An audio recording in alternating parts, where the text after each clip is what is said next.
নমস্কার, আমি শ্রী প্রণব আপনাদের সাথে প্রত্যেক দিনের মতো আজকেও হাজির হয়েছি। তো আমাদের 24 ঘন্টায় একদিন, এর আগেও আমি বলেছিলাম যে সময় আমরা কিভাবে নষ্ট করি, সময় কিভাবে আমরা ব্যবহার করব, সেটা কিন্তু নির্ভর করে আমাদের উপরে। আমরা এই সময়টাকে অতিবাহিত করতে দেই, অতিবাহিত হতে চোখে দেখি, কিন্তু আমরা সেই সময়কে কাজে লাগাই না। ফলে আমরা বিভিন্ন কাজ থেকে বঞ্চিত থাকি, আমরা পরে শেষে ভাগ্যকে দোষারোপ করি।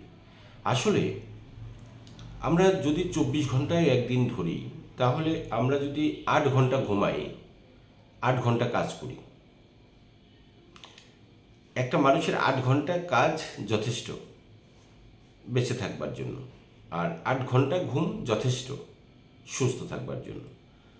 তাহলে 24 ঘন্টার 16 ঘন্টা চলে গেল, 8 ঘন্টা থেকে গেল। আমার স্নান করতে 20 মিনিট, দিনে 3 বার খেতে 40 মিনিট, 1 ঘন্টা গেল। আরও 7 ঘন্টা সময় থাকে। 1 ঘন্টা সময় ব্রাশ ইত্যাদি ইত্যাদি, শেভিং বা নিজের সাজা গোজার জন্য। আরও 6 ঘন্টা সময় থাকলো। আমরা 1 ঘন্টা সময় যদি চায়ের দোকানে আড্ডা মারি প্রতিদিন, তাও আরও 5 ঘন্টা সময় থাকলো। তো আমরা অন্যান্য কাজও যদি আরও 2 ঘন্টা করি, বাজার ঘাট ইত্যাদি ইত্যাদি, তাহলেও আমাদের 3 ঘন্টা সময় থাকলো। আমরা যদি আরও এক্সেস সময় পরিবারের সঙ্গে দিয়ে থাকি 2 ঘন্টা সময়, তাও আমাদের প্রত্যহ 1 ঘন্টা সময় হাতে কিন্তু থাকে। এই সময়টা আমরা কোনোভাবেই অপচয় করতে পারি না বা কাজে লাগাতে পারি না। হয়তো বিভিন্ন কারণে আমরা এই সময়টাকে নষ্ট করে ফেলি। তা আমরা আজকে দেশের জন্য ভাবছি, যারা যারা রাষ্ট্রবাদী মানুষ, তারা দেশের চিন্তা করছেন, দশের চিন্তা করছেন, সমাজের চিন্তা করছেন। যারা শুভাকাঙ্ক্ষী, সমাজের মানুষের কথা চিন্তা করেন, যারা সমাজটাকে চিন্তা করেন, যারা আগামী প্রজন্মের কথা ভাবেন, তারা নিশ্চিত এই 1 ঘন্টা সময়কে কোনো না কোনোভাবে তারা সমাজের জন্য ব্যয় করছেন, দেশের জন্য ব্যয় করছেন, সমাজের মানুষের জন্য, সমাজ সুস্থতার জন্য ব্যয় করছেন। এখন কথা হলো যে আমরা ঈশ্বর চিন্তা, আমাদের প্রত্যেকেরই নিজের জীবনকে সুস্থ রাখবার জন্য আমাদের কিন্তু ঈশ্বরের উপর একটা ভরসা, আশা রাখা উচিত। যে আমরা ঈশ্বরের উপর নির্ভরশীল, ঈশ্বর বেঁচে আছেন নাকি আমরা বেঁচে আছি, কোনটা?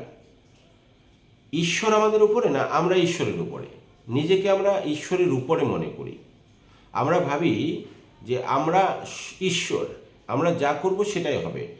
কতিপয় মানুষ কিন্তু বিশ্বাসই করে না, তারা নাস্তিক, তারা ঈশ্বরে বিশ্বাসই করে না, তারা যুক্তিবাদী নাকি, তারা নাকি যুক্তিবাদী।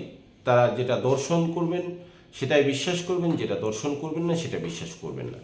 যাই হোক, আমি সেই প্রসঙ্গে যাচ্ছি না। যদি সবাই যুক্তিবাদী হতো আর নীতিবাদী হতো, আদর্শবাদী হতো, আর সবাই যদি যুক্তিবাদী হতো, তাহলে তো এই পৃথিবী চলতো না। আমরা কিছু অন্ধবিশ্বাস করি, বা আমরা কিছু যেখানে শেষ হয়ে যায়, যখন আমরা আর পারি না, তখন একটা শক্তিকে বিশ্বাস করি।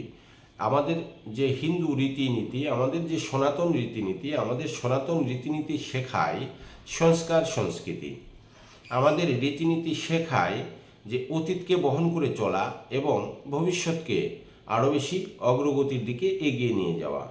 তা আমাদের গুরুজন, আমাদের জ্ঞানীজন, সাধুজন, সজ্জন, মুনি ঋষি যারা ছিলেন, তারা আমাদের পথ প্রদর্শক ছিলেন।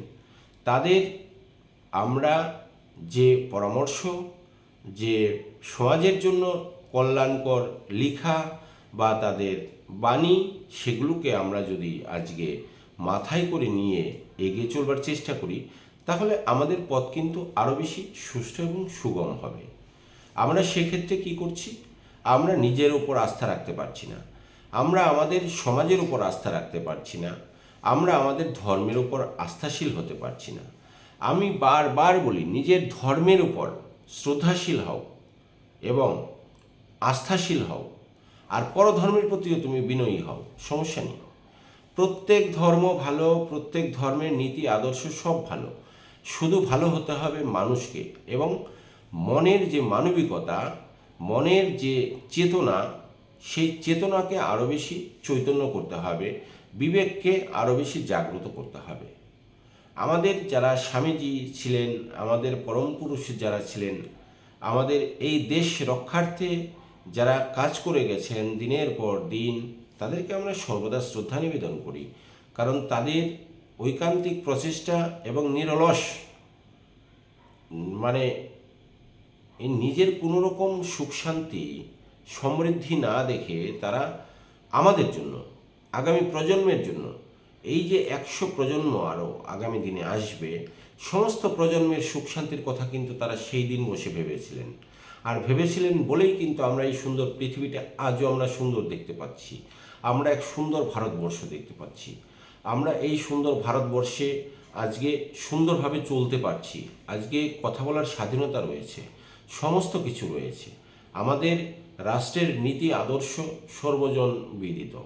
বিশ্বের কাছে যিনি আজকে শ্রেষ্ঠ, আজকে বিশ্বের দরবারে ভারতবর্ষ শ্রেষ্ঠ আসন নিয়েছে এবং সর্বদা থাকবে। তো সেই ভারতবর্ষে জন্মগ্রহণ করে আমরা যদি ঈশ্বরবাদী না হই, ঈশ্বরে বিশ্বাস না থাকে, আমরা যদি নিজের উপর বিশ্বাস না রাখতে পারি, আমরা তাহলে বিশ্বাসটা রাখবো কার উপরে? আমরা কার উপরে বিশ্বাস রাখবো? আর আমাদের বিশ্বাসই হচ্ছে একটা আমাদের আধার পথ চলার। এই পথ চলার যে একটা নীতি, পথ চলার যে প্রত্যেকটা জিনিসেরই তো একটা সিস্টেম থাকে। যেমন সমুদ্রে চলতে গেলে কম্পাসের প্রয়োজন হয় দিক নির্ণয়ের জন্য, সেরকম আমাদের কিন্তু এই মানব সমাজে সুস্থভাবে বাঁচতে গেলে, সুস্থভাবে চলতে গেলে আমাদের দিক নির্দেশের জন্য গুণীজন, জ্ঞানীজন, সাধুজন, সজ্জন যারা আছেন, বয়স্ক, প্রবীণ এবং যারা সুবুদ্ধি সর্বদা দিয়ে থাকেন, ছোটদেরকে অনেক বেশি পরামর্শ দিয়ে থাকেন, যিনি সর্বদা সমাজের জন্য কাজ করে গেছেন এবং কাজ করে যাচ্ছেন আজও, তাদের সকলকে আমাদের তরফ থেকে, আমার তরফ থেকে বিশেষত আমি শ্রদ্ধা জ্ঞাপন করি এবং তাদের প্রতি আমি বিনম্র প্রণাম সর্বদা রাখি। কারণ তাদের যে পথ, তাদের যে চেষ্টা, সেই চেষ্টাই কিন্তু আজকের এই ভারতবর্ষ। এই ভারতবর্ষে জন্মগ্রহণ করে আমরা যদি সুখী না থাকতে পারি, আমরা যদি শান্তিতে না থাকতে পারি, আমরা যদি ঈশ্বরের উপর বিশ্বাস না রাখতে পারি, তাহলে তো আমাদের এই মানবজন্ম বৃথা।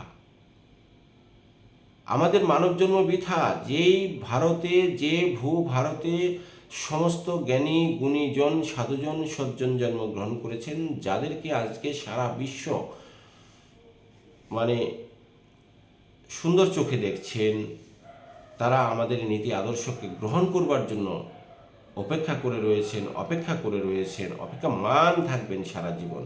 কারণ আমাদের যে শাস্ত্রাদি, সেই শাস্ত্রাদির মধ্যে যা কিছু রয়েছে আধ্যাত্মিকতা, সেই আধ্যাত্মিকতার যে পূর্ণ নির্যাস, সেটা যারা বুঝতে পেরেছেন, তারা নিশ্চিতভাবে আমাদের এই সনাতনে তারা কিন্তু অনেক বেশি রসদ অর্জন করতে পারবেন এবং সুস্থ জীবনযাপন করতে পারবেন, এটা আমরা নিশ্চিন্তে বলতে পারি। তো যাই হোক, আমাদের মূল প্রসঙ্গ ছিল এই যে 24 ঘন্টা সময়কে আমরা কিভাবে কাটাবো, কিভাবে সময়টাকে বের করব। আমরা বিভিন্ন রকম অজুহাত দিয়ে থাকি, সেই অজুহাত থেকে সবার আগে আমাদের বেরিয়ে আসতে হবে। কারণ হচ্ছে আমরা অজুহাত, এই যে শব্দটা রয়েছে, এই অজুহাত আমাদের তৃতীয় হাত, এই তৃতীয় হাতটাকে ছেটে ফেলতে হবে।